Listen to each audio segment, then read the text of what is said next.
ahora vamos a conversar vía telefónica con Santiago Aguirre, el subdirector del Centro de Derechos Humanos Miguel Agustín Pro Juárez. Nos va a hablar sobre los resultados que dio a conocer el mecanismo de seguimiento para el caso Ayotzinapa y la presentación de la nueva etapa de monitoreo sobre la investigación con un mecanismo reforzado, presentado por el subsecretario de Derechos Humanos, Población y Migración de la Secretaría de Gobernación, Alejandro Encinas. Muy buenos días. Hola, muy buen día, gracias por el espacio. Santiago, cuéntanos, ¿qué resultados deja el mecanismo de seguimiento del caso Ayotzinapa de la Corte Interamericana de Derechos Humanos?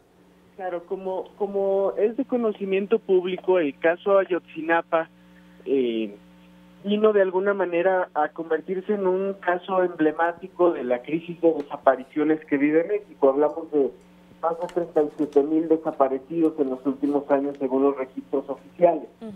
Justamente ese carácter emblemático motivó en su momento un escrutinio muy estrecho de los mecanismos internacionales de derechos humanos. Tuvimos primero un grupo interdisciplinario de expertos destinados por la CIS que vino a revisar la investigación oficial y que cuestionó la versión que se presentó como la verdad histórica. Tuvimos después este mecanismo especial de seguimiento que durante prácticamente 2 años monitoreó el cumplimiento de las recomendaciones del GIEI y en retrospectiva podemos decir que contribuyó a que la administración de Enrique Peña Nieto no cerrara el caso.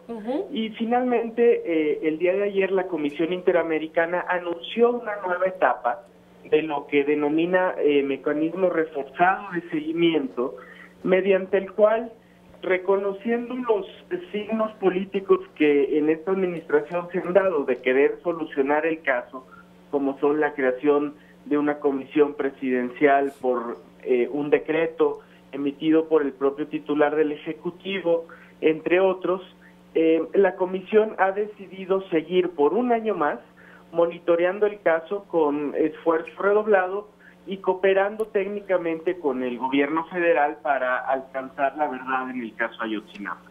Es en ese sentido una señal alentadora y, como lo decía ayer alguna de las madres de familia, una esperanza de que se pueda arribar a la verdad. Desde luego es una esperanza finita, estamos hablando de algo que tendría que traer resultados en el breve término.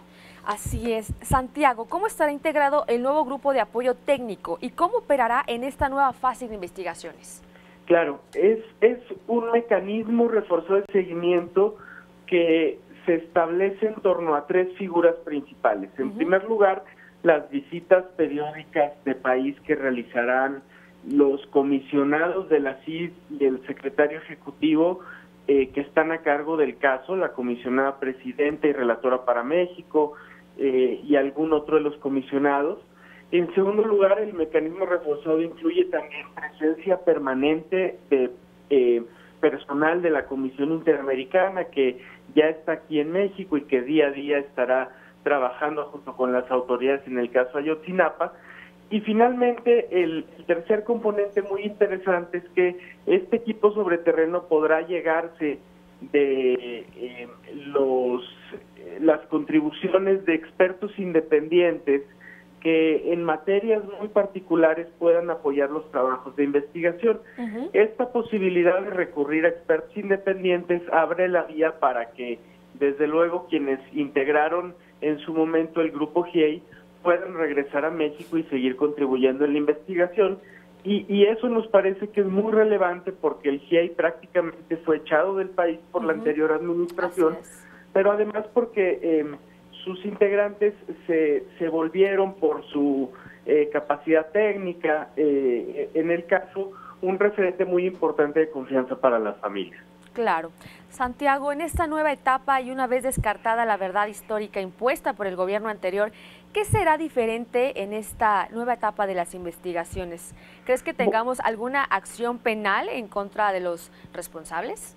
Bueno, el nuevo gobierno tendría que estar ya preparando nuevas acciones penales por el hecho de que en los tribunales el caso se está cayendo a partir de la acusación presentada por la anterior PGR que sostiene la verdad histórica.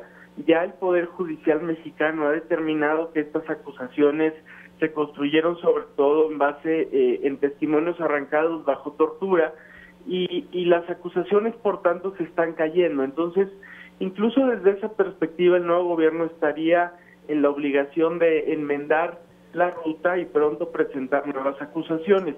Esperaríamos también que en esta nueva fase la asistencia técnica internacional no sea obstaculizada como ocurrió en el pasado. Claro. Esperaríamos también que en esta nueva fase cualquier verdad, por dolorosa que sea, esté sostenida en prueba científica contundente.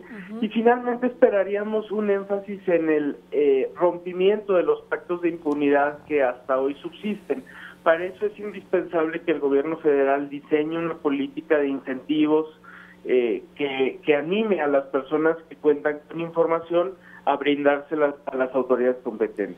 Así es, precisamente, Santiago, ¿cómo garantizamos que las investigaciones sean transparentes y efectivas y que pues permitan conocer con certeza realmente qué ocurrió con esos 43 estudiantes? La perspectiva de las familias a través de nosotros como sus representantes es que la mejor garantía para lograr esa efectividad en las investigaciones y esa fiabilidad de los resultados de las mismas es la asistencia técnica internacional y la transparencia. Los padres y las madres han dicho que recibirán la verdad, sea cual sea, siempre y cuando esté sostenida en pruebas científicas y auditada por instancias independientes. Pensamos que en estos 3 meses iniciales de administración, con el decreto presidencial, la comisión presidencial, lo que ayer anunció la Comisión Interamericana, se han dado los primeros pasos en esa dirección. Restaría un paso muy importante, que es la creación de una instancia especializada dentro de PGR para dar seguimiento a la investigación y la designación de un fiscal especial con suficientes credenciales para hacerlo. Claro. Y una vez que tengamos ese tercer pilar, estarían ya las condiciones dadas para que esperamos en un plazo breve se pueda dar algún resultado. Claro, Santiago, ¿qué medidas estructurales debería implementar el Estado mexicano para evitar este tipo de hechos como los del 2014 y pues bueno, donde lamentablemente aún no hay una respuesta? Bueno, las medidas que anunció el subsecretario Encinas dentro de su plan integral para atender la crisis de desapariciones van en el sentido correcto. Hablamos, por ejemplo, de diseñar un plan emergente de identificación forense de restos con intervención de la Federación para no dejarlo todo a los estados, que sería muy importante. Hablamos de reforzar la Comisión Nacional de Búsqueda, que afortunadamente ha sido designada para encabezarlo una profesionista muy reconocida en el campo de los derechos humanos. Hablamos también de aplicar las distintas instituciones y figuras que creó la Ley General de Desapariciones, que están todavía pendientes de ser implementadas. Pero hay un pilar fundamental que propiamente le corresponde a la Fiscalía General de la República, que es el de llevar ante la justicia a los responsables en al menos algunos casos emblemáticos que han marcado el país.